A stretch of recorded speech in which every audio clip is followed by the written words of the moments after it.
হাসপাতালে রূপার চোখে আঘাত করার আগেই মিশকাকে হাতে নাতে ধরে ফেলল সূর্য। হ্যাঁ বন্ধুরা, অনুরাগের ছোঁয়ার আগামী পর্বে এমনটাই ঘটতে চলেছে। সূর্য যখন রাকেশের মেয়েকে হার্টের একটা বড় অপারেশন করে ভালো করে দেয়, তখন এই খবরটা পুরো শহর জুড়ে ছড়িয়ে পড়লে মিডিয়ার লোকেরা হাসপাতালে এসে সূর্যর সাক্ষাৎকার নেওয়ার জন্য ভিড় করে। এই খবরটা মিশকা জানতে পেরে ছদ্মবেশে সেও সেখানে এসে উপস্থিত হয়। এদিকে সূর্য মিডিয়ার লোকেদের কাছে তার স্ত্রী হিসেবে দীপার প্রশংসা করতে থাকলে রূপা তার বাবার উপর খুব খুশি হয়।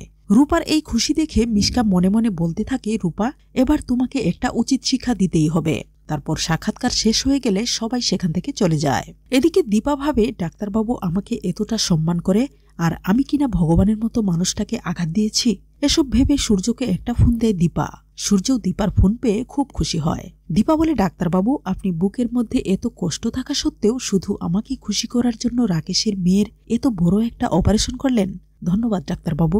সূর্য বলে, দীপা, আমি সবকিছু ছাড়তে পারবো তোমাকে ছাড়া। দীপা বলে, ডাক্তারবাবু, অলি কষ্ট পাবে এসব জানলে। সূর্য বলে, আমি অলির ব্যাপারে আর কোনো ভয় পাই না। দীপা বলে, ডাক্তারবাবু, এভাবে বলবেন না। এদিকে আমারও টেনশন হচ্ছে জয়ীর চোখের অপারেশন নিয়ে। সূর্য বলে, তুমি ভেবো না দীপা, কালকে আমি জয়ীর চোখের অপারেশনের ব্যবস্থা করব। দীপা খুব খুশি হয়ে যায় সূর্যর কথা শুনে।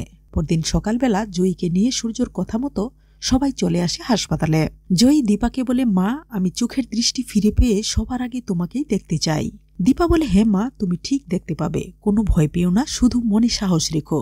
অন্যদিকে সাক্ষ্যদেব খুব আগ্রহ নিয়ে অপেক্ষা করছে তার মেয়ে আবার চোখে দেখতে পাবে বলে। এমন সময় সূর্য বলে, জয়ীকে এক্ষুনি অপারেশন থিয়েটারে নিয়ে যাওয়া হবে।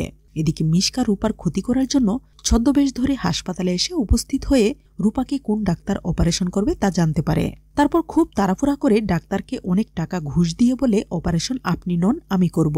ডাক্তার প্রথমে রাজি হতে না চাইলে মিশকা ভয় দেখিয়ে রাজি করে ফেলে। এদিকে রূপাকে অপারেশন থিয়েটারে নিয়ে যাওয়া হয়।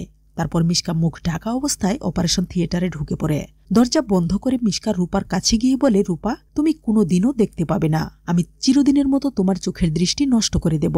অন্যদিকে সূর্যর মনে একটু খটকা লেগে যায়, কারণ একজন ডাক্তার কি করে অন্যের সাহায্য ছাড়া একা একাই অপারেশন করে। এদিকে রূপা প্রচন্ড ভয় পেয়ে চিৎকার দিয়ে ওঠে। ঠিক এমন সময় সূর্য অপারেশন থিয়েটারে ঢুকে পড়ে, আর মিশকা রূপার দিকে একটি ছুরি মারার সময়ই সূর্য মিশকার হাত ধরে ফেলে। এতে প্রচন্ড ভয় পেয়ে যায় মিশকা। সূর্যর চিৎকার শুনে দীপাও এসে পড়ে রুমে, আর মিশকার মুখোশ খুলে ফেলে। মিশকাকে দেখে অবাক হয়ে যায় সূর্য ও দীপা। রূপা যেই বলে, বাবা মা, তোমরা ওকে শেষ করে দাও, কারণ ও বেঁচে থাকলে আমরা একসাথে শান্তিতে বাঁচতে পারবো না। রূপার এমন কথা শুনে সূর্য দীপা বুঝে যায় এই জয়ী তাদের হারানো রূপা।